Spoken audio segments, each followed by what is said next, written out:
वेद में लिखा है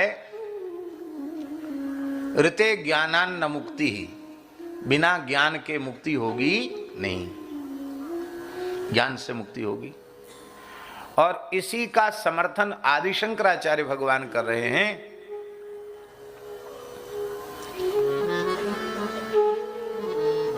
वे कहते हैं कुरुते गंगा सागर गमनम व्रत परिपालन मतवादान ज्ञान विहीना सर्वमतेन मुक्तिं न भजति जन्म सतेन भज गोविंदम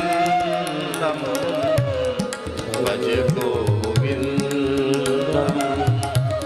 गोविंदम भज मूढ़मते। गंगा सागर जाता है, बड़े बड़े कठोर व्रत करता है, दान करता है, और एक जन्म तक नहीं 100 जन्म तक करता है, पर ज्ञान उत्पन्न नहीं हुआ तो संसार चक्र छूटेगा नहीं।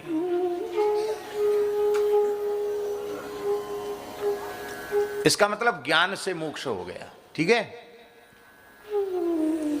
अब जिन महात्माओं को ज्ञान हो गया, कैवल्य ज्ञान हो गया, अब वो ज्ञान से मुक्त हो गए। ध्यान से सुनो, बहुत गंभीर बात कहने जा रहे हैं। वे ज्ञान से मुक्त हो गए, अब उनका देह किस काम में आया, उनकी इंद्रियां किस काम में आई? बोलो।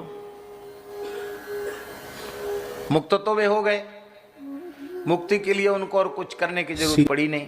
ज्ञान उत्पन्न हुआ, ज्ञान से मोक्ष हो गया। हम लोगों की इंद्रियां रूप रस गंध शब्द स्पर्श का अनुभव करके चरितार्थ हो जाती है। यद्यपि चरितार्थ होती नहीं है, पर चलो सीताराम कुछ न कुछ काम में तो आई। संसार का ही रूप रस गंध शब्द स्पर्श ही सही इंद्रियों ने अनुभव तो किया। अब उन जीवन मुक्त आत्मराम आप्त काम पूर्ण काम परमहंस निष्काम महात्मा, उनका तो देहाध्यास समाप्त हो चुका है। देहाध्यास भी बना रहे और ज्ञान भी हो जाए, ये दोनों एक साथ संभव नहीं है। हसब ठठाव फुलाइव गालू, एक साथ दो काम नहीं हो सकते। कि देह की स्मृति भी बनी रहे, शरीर संसार की स्मृति भी बनी रहे और ज्ञान भी उत्पन्न हो जाए, दोनों काम एक साथ नहीं होंगे। एक होगा, दो नहीं होंगे।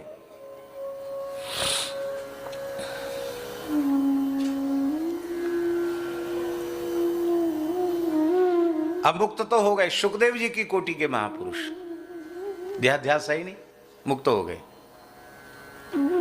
सनकादिकों की कोटि के महापुरुष मुक्त हो गए। अब उनकी इंद्रियां संसार के रूप रसगंध शब्द स्पर्श में तो जाएंगी नहीं। जाएंगी? हम विषयी पुरुषों की तो जाती है, उनकी तो नहीं जाएंगी।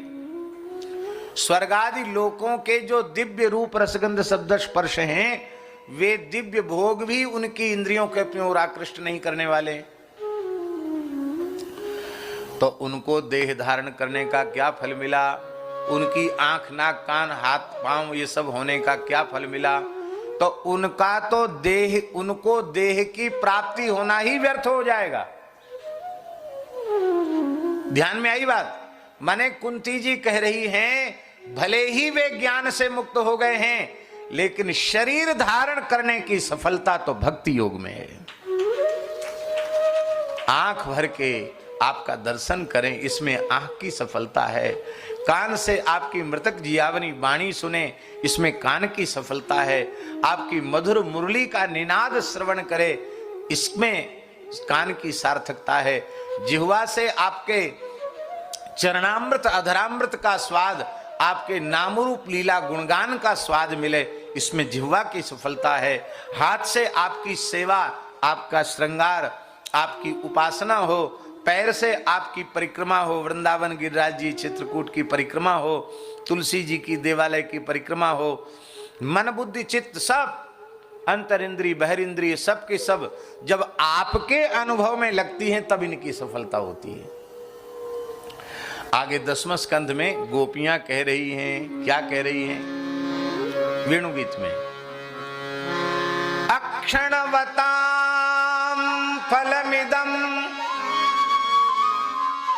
न परं विदामः सख्यः पशूननु विवेशयतोर्वयस्यै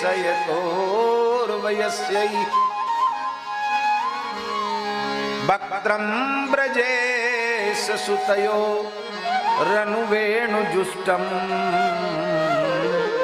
यैर्वा निपीतमनुरक्त कटाक्ष मोक्षम। गोपियां कहती हैं, अरे सखियो,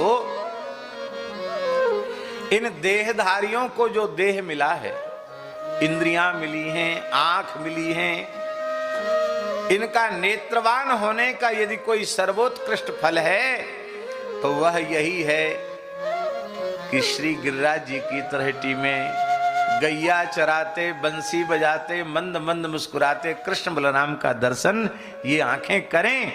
यही आंख होने का फल है, नेत्रवान होने का फल है। नेत्र यहाँ उपलक्षण है इंद्रियों का। इसका मतलब सभी इंद्रियां जब भगवान का अनुभव करती हैं तभी वे चरितार्थ होती हैं, तभी वे कृतार्थ होती हैं, तभी वे धन्य होती हैं। अब देखो, शुकदेव जी का तो मन कहीं लगा नहीं, यम प्रव्रजंत मनुपेत मपेत कृत्यम। अब शुकदेव जी जंगल में चले गए, वो तो मुक्त ही पैदा हुए, बंधन उनको हुआ ही नहीं, शरीर का होश हवास है नहीं, शरीर का होश है वो नंगा घूमे, शरीर का होश है नहीं।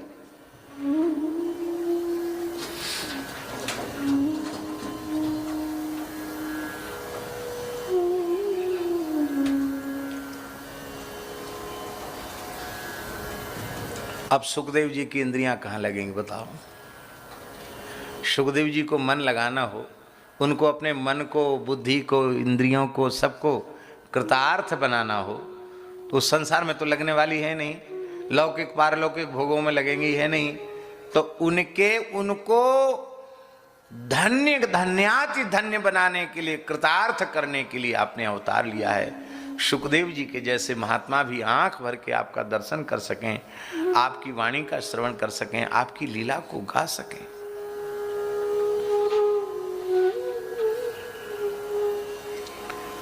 देह धारण करने का एकमात्र फल है भगवान से प्रेम, भगवान की भक्ति। ज्ञानी पुरुष भी,